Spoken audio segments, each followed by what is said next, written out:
Hello, it's Tuesday, December 13th, 2022. It's a SIG Node Sidecar working group meeting.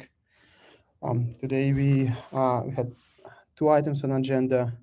I can start with the second one. It's we had a like overall proposal how everything should look like. We want sidecar containers to be interlaced with init containers, changing the logic of init containers a little bit. And I sent this. So what we want to do is two things. Like first, to understand if we'll implement just this, will it satisfy most of scenarios, and whether we're missing some very important scenario or missing some very important drawback of this proposal. So I sent an email, but haven't had any replies yet, assuming that everything is working. If anybody on this call had any more ideas on like what may not work or what will be broken, what other scenarios we're not supporting, even though we have to support it, please speak up. Okay, and beyond that, we another thing we wanted to do is to keep filling up open questions. So I can go through the list right now. And if you have any more open questions you want to add on the list, please do so. So naming is obviously a big thing. Then termination ordering is something that we wanted to discuss today. Joe was working on that. I know we discussed it offline, and he prepared this document. I think I can share it. I hope Joe doesn't mind. So we can go through this document right after listing all the open questions. So termination ordering, termination scenarios, that's something we want to discuss. Then sidecars. Yeah, this is one important scenario that we also discussed with Joe, and we need to understand is how the behavior of termination will be with regard to graceful termination of regular containers. Today, when pod enters termination, it will not restart anything any longer, any containers. With sidecars, situation is a little bit different. With sidecars, you want to sidecars may be needed for graceful termination of regular containers. So if sidecars crashed or exited during termination of a pod, then we probably need to restart them again. But then situation will be more complicated when we start thinking about sending a term signal to all the containers on termination. So we already send a term signal to you, but we expect that you are not gonna stop. This is very strange proposition for sidecar authors. I mean, typically when you receive term, you need to stop. But in this case, we sending you a term, but we don't want you to stop, which is very weird. And then do we need to double term you somehow, or like send another signal? That will be another question. So yeah, that's something that definitely needs to be discussed during termination discussion. Then for backward compatibility is a big one. We need to understand what kind of implications will be if we will just add those containers in init section, or maybe we need to have different sections that called init, but like new init or like some other name for init, coming back to naming question. But yeah, backward compatibility and understanding what can be broken with sidecars, having this different behavior is something important. Resource managers and sidecars, this is the question we need to understand. Like today, we already have some problems with init and regular containers. We try to allocate resources for them, but then they're not necessarily will be allocated properly, and with sidecars, the situation may be a little bit even more complicated. So something we need to discuss. I started conversations with Francesco, and let's see where it will go. I will report back for sure. If needed, we will just bring more people into this meeting.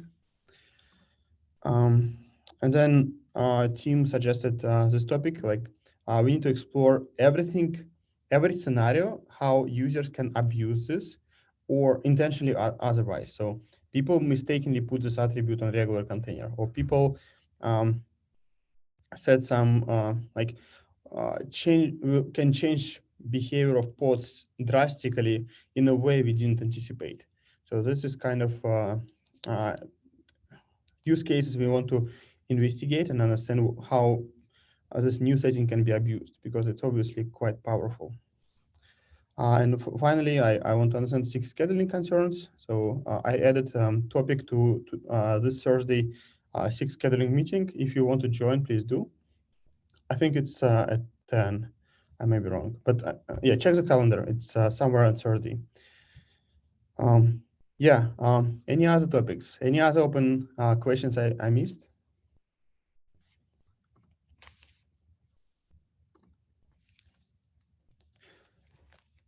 Okay, if you remember anything else that we need to clear up before cap writing, please add to this list. And timing-wise, I think it will be great to have cap written down in the beginning of in the middle of January. Before that, we will definitely talk to more people, trying to explaining them what we are trying to achieve and like why we get to this conclusion. But before that, we need to keep answering open questions, and middle of January we need to have cap written so it can be approved. Do we need to present something to SIG Node before writing the cap, or we do it after? Can you ask this question again? What? Like, do we need to discuss or to present something to SIG Node prior to writing the cap, or it will be discussed along with the cap process? Yeah, I think we can give a presentation before that. I don't think there will be meeting, like today there will be meeting, but maybe next 2 weeks it will be canceled. So first meeting will be just before mid of January. So we probably will present some draft in a good shape. Does that answer the question? Yeah, okay.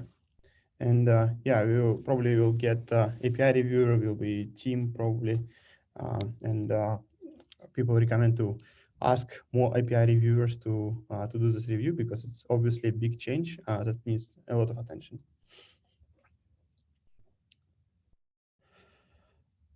Okay. Joe is not here yet, so what I propose to do.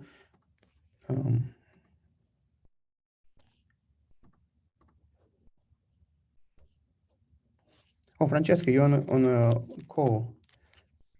Yes, I am. Hello. Yeah, I mentioned you, and do you want to discuss this resource manager thing? What kind of implications you may have? I'm here to listen. I don't want to steal time for other topics, but if you folks want to discuss this topic, I'm more than happy to do so. Yeah, it's quite important. So I'm still waiting. Maybe Joe will like read the message and join us, because he said he will be here. So I don't want to go through his document without him.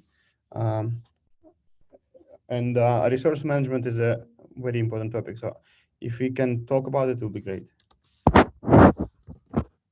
Sure, whatever suits this forum. To give you some update, and I think Swati is also here, right? I thought Hi, Sergey.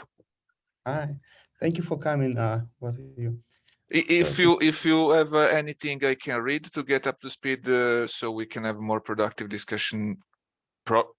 Again, I'm open, very open to discussion this meeting. But if you have any documentation I can read to get up to speed and can come better prepared next time, I'm here to help. Yeah.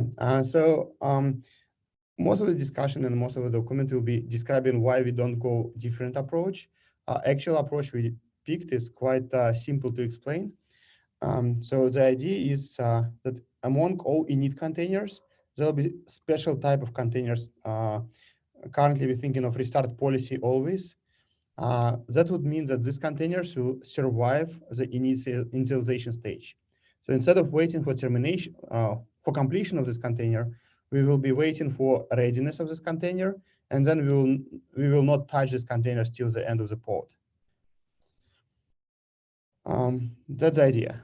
And that obviously changes how we calculate amount of resources needed. Before it was max of init container resources plus max of init containers and max of and sum of all the regular containers. Now these containers will be included into sum of regular containers, but also participate in calculating max of init containers.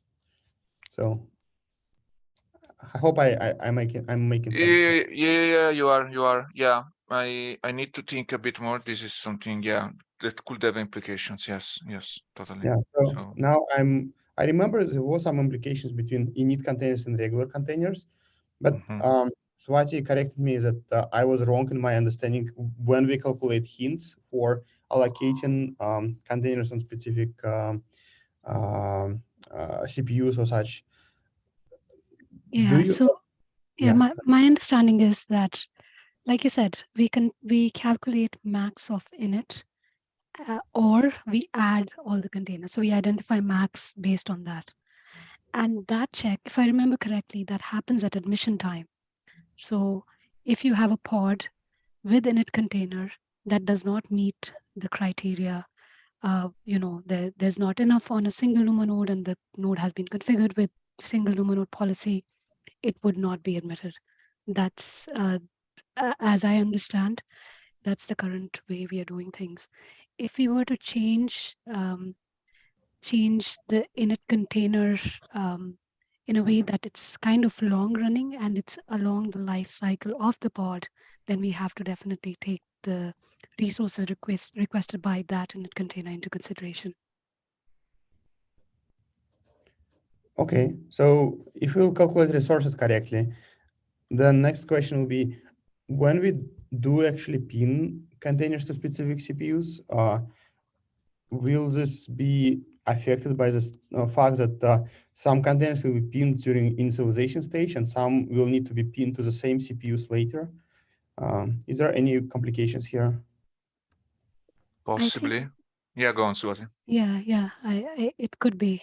So what happens? I think I want to understand what is, so admission, when we say admission, my understanding was initialization was after admission. So pod has been admitted and now we are trying to initialize this particular container with, say, network requirements or whatever it needs. Is that assumption correct? Yes, this assumption stays. So pod admission will happen. We will calculate that everything, like we have enough resources, but now I'm wondering what when we actually will start allocating resources, will the presence of sidecar containers or change the behavior will make things more complex somehow? Yeah, so in case, the pod is restarting, I see the two init containers in the example that you're sharing right now. So one starts up on failure and the other one stays always up. So, if the pod fails, for example, for the first one, we just have to take into consideration the maximum amount of resources that pod needs. And this could influence that pod. But for the second one, it could change, if we are using the checkpointing file, for example, we have to keep track of what CPU that init container was previously using and typically pin it to the same if possible. If the checkpoint file does not exist, then the allocation happens right from the beginning. Okay. And today, when we pin to specific CPUs, pin regular containers, do we do them in a batch somehow or whenever they came up? Yeah, whenever they're sent to the node and kubelet picks them up, that's when it starts processing. Okay, so yeah, it's on add container. Okay, so potentially it will be fine without any additional changes. So we don't need to somehow mark sidecar containers special way for all the resource managers, so they process them differently. They can process them as regular containers and it will be enough. Yeah, but the resource allocation logic would probably have to change. And now we'd have to consider like for init containers that are long running resources, that the resources would be occupied. throughout the life cycle of the pod. Okay. Francesco, do you have anything to add? Like any? My initial assessment is the same. So basically, I don't expect, given what I know so far, I don't expect groundbreaking changes, but surely the logic which reuses resources from init container to app container would need some changes. But besides that, nothing else pops to mind.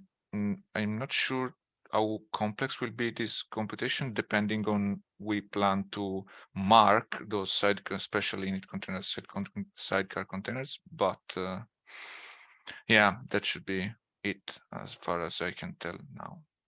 Yeah, the only other thing I can think of we should make sure is, in the current framework, do we handle init containers differently? So if an init container is requesting exclusive CPUs, does it get allocated, at least initially? It goes away, of course, before, like after the app container starts, but initially, does it get that allocated? That could be an interesting thing to check.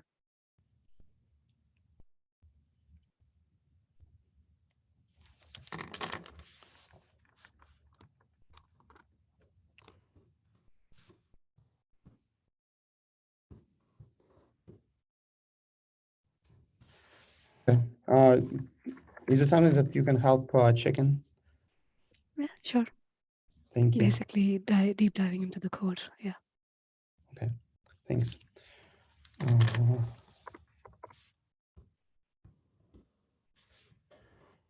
Okay. Let's dive into termination document. I shared the link with everybody on this. I can also send it in the chat if you're interested. And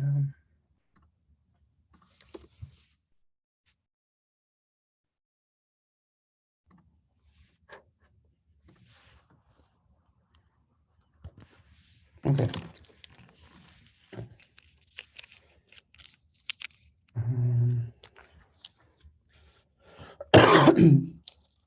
Okay. Use cases that we been discussing for termination is we want sidecars to survive longer. So it have enough time after all the containers submitted their logs to upload those logs to whatever backend they have. And second scenario is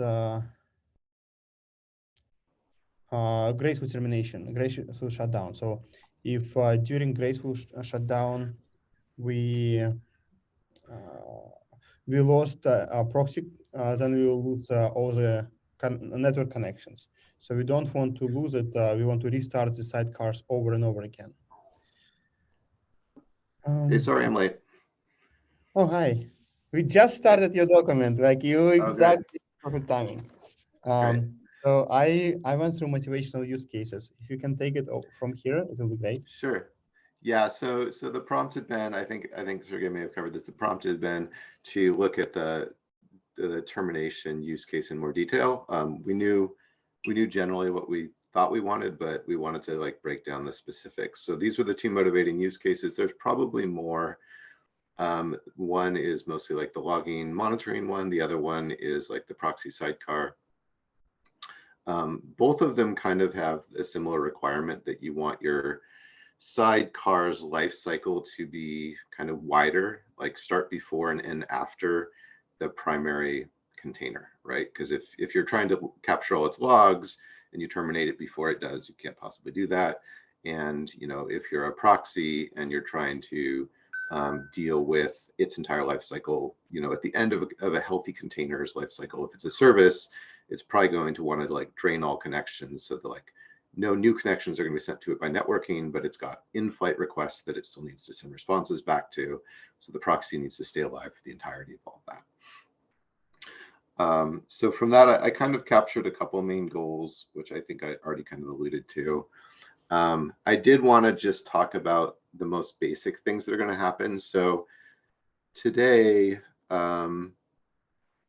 when you can think of two major classes. So there's jobs and there's services. A job is interesting because a job in Kubernetes terminates kind of like once all the containers terminate.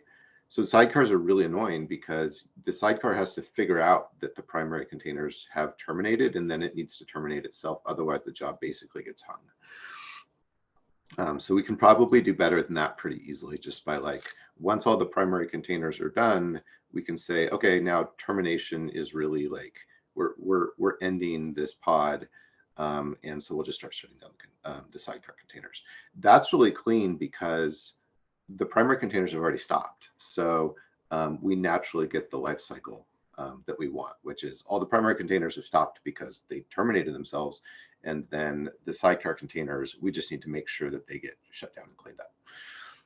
In a service, it's a little more complicated because like there's an external request to stop it rather than the container just terminating. So now you have to have like, you have to decide like what kind of ordering you're going to have. And so the rest of the doc actually just covers that main case, which is, do we need to do something special around ordering for services specifically? And my proposal for this first, at least this first pass on this feature, is that we don't do anything special. Instead of trying to do something really sophisticated with service ordering, we just, when we get a request to stop a pod that has sidecars, that we just send a SIG term to all the containers. And the sidecar ones, if they want to live longer than the primary containers, they are going to have a grace period. They're going to get a SIG term before they get a SIG kill. They'll maybe have 30 seconds by default. They need to do what they do today, which is basically try and stay alive until the main containers have gracefully shut down. And then if they can, gracefully shut themselves down. We could try and do something more complicated. I looked into some of the things that you could do. It gets pretty complicated to try and find a clean API to do this. And so I listed out like 2 or 3 alternatives. I did prove to myself, I think, one thing, which is if we don't do anything really sophisticated now, it doesn't prevent us from doing something more sophisticated in the future. All the alternatives I listed, we have to make some kind of new field to kind of say what we're doing. And it wouldn't be any harder to do that than it would be to do now. So I kind of thought of this as being a risk assessment. There's a risk of not doing enough now and that we make life more difficult in the future. And there's a risk to trying to do too much now, trying to create too complicated of a feature up front, and making really very specific design decisions before we have a lot of information. So that's kind of how I saw the decision here. I do have an alternative that I think could maybe be made to work, but it's pretty complicated. And it might be better to build this basic feature out. We would be no worse than we are today. Jobs would still be a lot easier to handle. Any sidecar that's already written today is going to continue to work because it already has to monitor the primary containers. And then in the future, if we still think there's a problem, we could address it. But when I talked to some people, I went and talked to, I think, John Howard, I don't know if you're on the line. There was jobs were one of the problems, and there was a bunch of alternatives considered on kind of like how to help sidecar containers know that they should shut down, but we're always going to be shutting them down now. So we're already kind of in a better situation than we were before. Does that make sense? Were there any questions?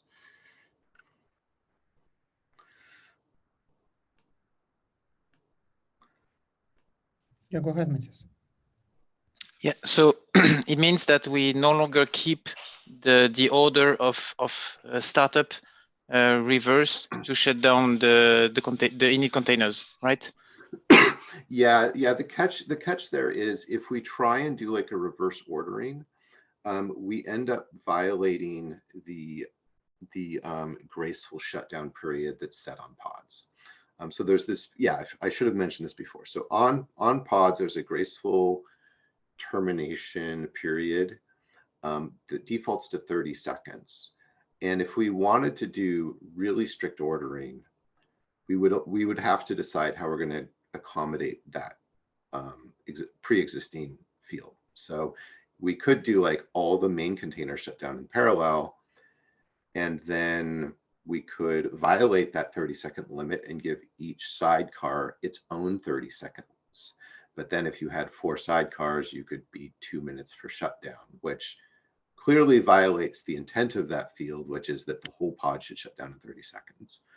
Or we could do an alternative. We could say, well, we'll give the main containers 30 seconds because we guaranteed that to them before. And then we could take whatever time's left and try and do an ordered shutdown of the sidecars.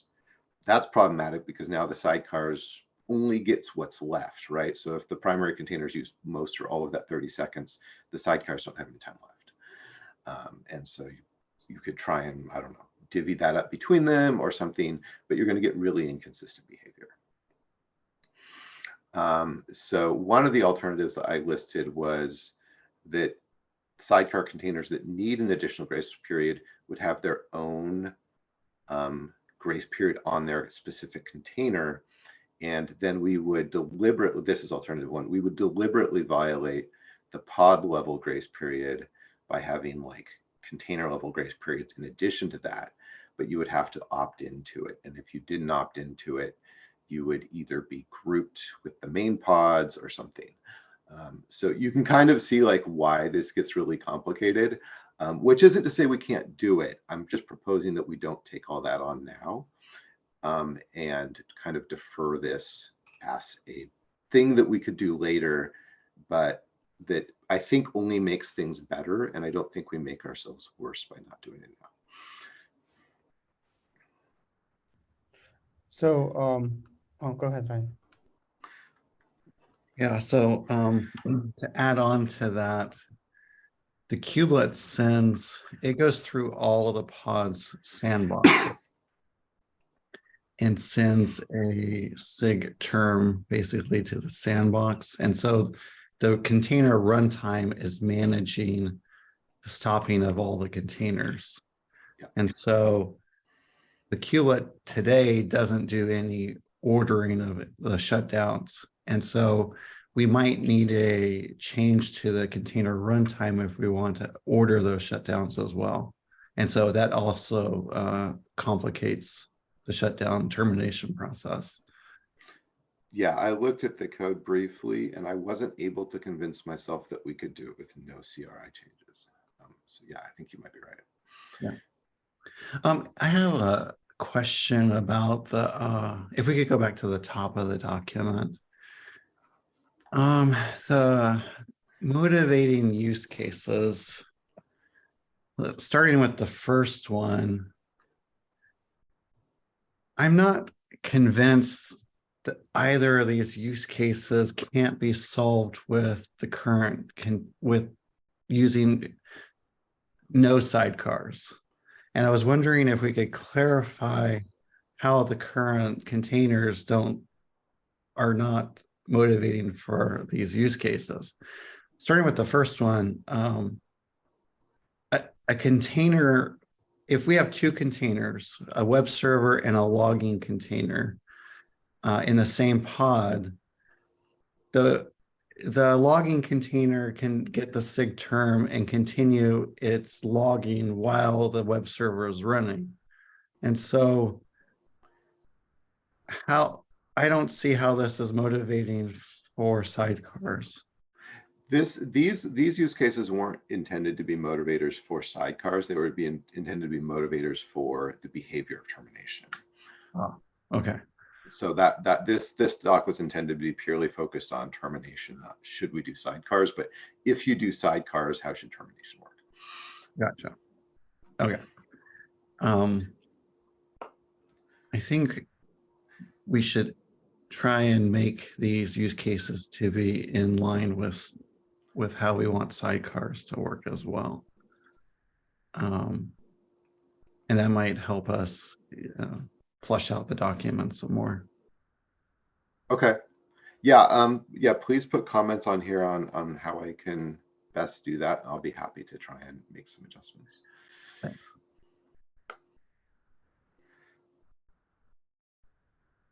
So can we discuss this crash during termination problem? Yeah, this one's tricky. So I'm just kind of remembering how I'd phrase that. So this is an interesting problem that I think a couple of people have brought up, which is say especially for the proxy case, say that your sidecar crashes for whatever reason. Usually during the main part of the life cycle where everything's just supposed to stay alive, then what we would get is the kubelet would restart the sidecar once it crashed, right? So you would get a blip, but that's the best you can do. If the sidecar crashes while the main containers have already started their termination phase, which is like they've already gotten SIG terms, they're supposed to be shutting down, but maybe they're still clearing out in-flight requests. They're still draining their, all requests, trying to do a really nice graceful shutdown. The proxy is probably still helpful during that shutdown period. So I tried to go through and figure out, is there something that we can do to make that better if the sidecar crashes? It's a little tricky. So the proxy case is really interesting because if the sidecar crashes after you start draining, I don't think you can recover in-flight requests anyways, right? So you've got a request to a proxy, connection to a proxy from a client. The proxy connects to your service. If the proxy dies, you're going to lose connections on both sides. If it starts up again, you're not going to be able to send responses from requests that were on those prior connections anyways, as far as I could tell. At least my thinking about the way that HTTP works is you would have lost that. Those connections would have gotten closed and you can't send responses back. So I'm not actually sure restarting the sidecar helps in that case. For monitoring and logging, that is potentially a problem, right? Like if it crashed, then it could potentially not shipped off all data from the host. That one, there might be some opportunity to do better. I'm not super convinced that's a use case worth optimizing for.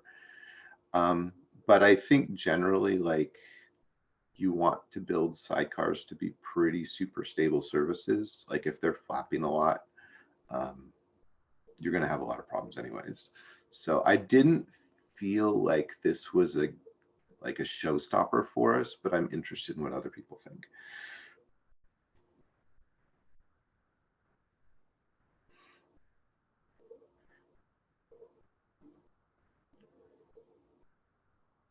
Did you have a chance to discuss it with John from Istio?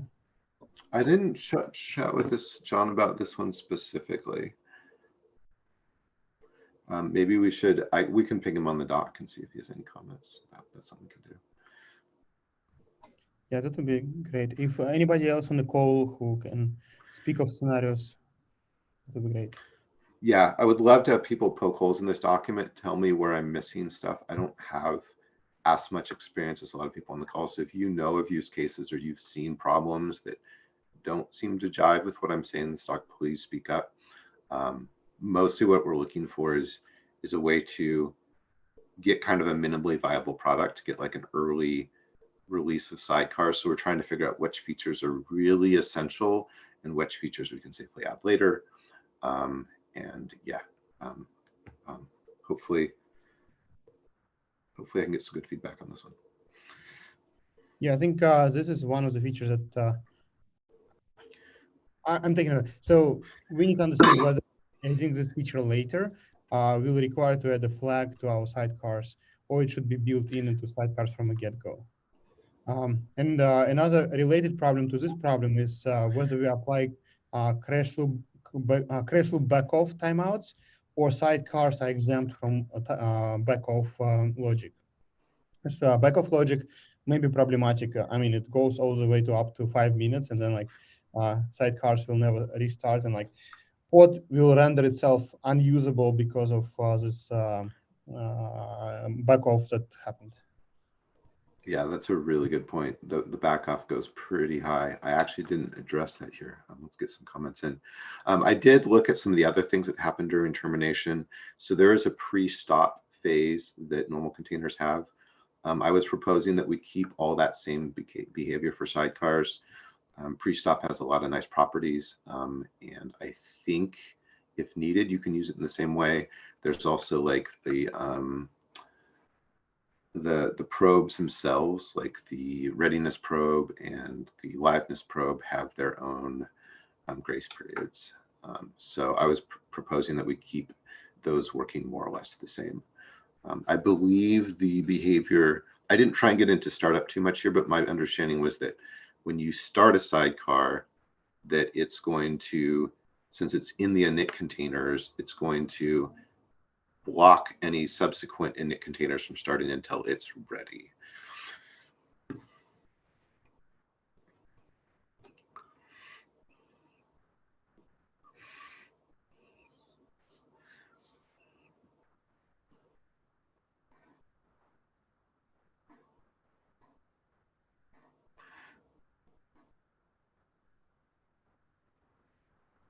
Thank you.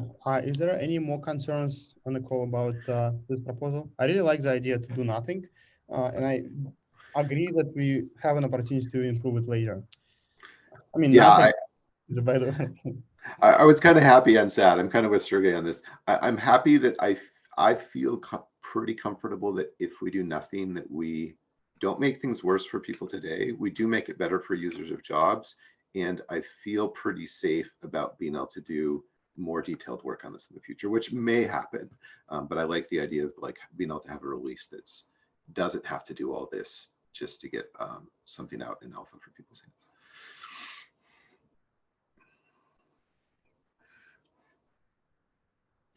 Okay. Well, thanks, everyone. Thank you, Joe. Yeah, we still have all these open questions. Some of them will be discussing like SIG scheduling this Thursday, for instance. I'm not sure how many people will be around next week. Thank you. So maybe we can keep discussing offline and asynchronously. And I don't think we have very big topic to discuss next week specifically. Mostly we'll start writing, I think. And yeah, beyond naming may be one topic that we need to keep all together and in person and try to brainstorm. But I think we can do it in January. I don't think we need to have this decision happen right now. So what do you think of skipping next meeting and start writing some document for CAP? Okay, I see nodding heads. What do you mean meeting in person? You want me to come to Seattle? That would be amazing. But actually, it might happen in February. We'll see. Okay, we'll have special edition of sidecar meeting. Okay, yeah, for me in person, it's like seeing your face at least, it's good enough. So if you're interested in participating in writing the CAP, I will start a draft and invite everybody to write it. We can start with skeleton and copy paste a bunch of text that we had already in the previous CAPs. I suggest we do it as Google Doc initially, and then keep working on that. So yeah, is there any more topics for today?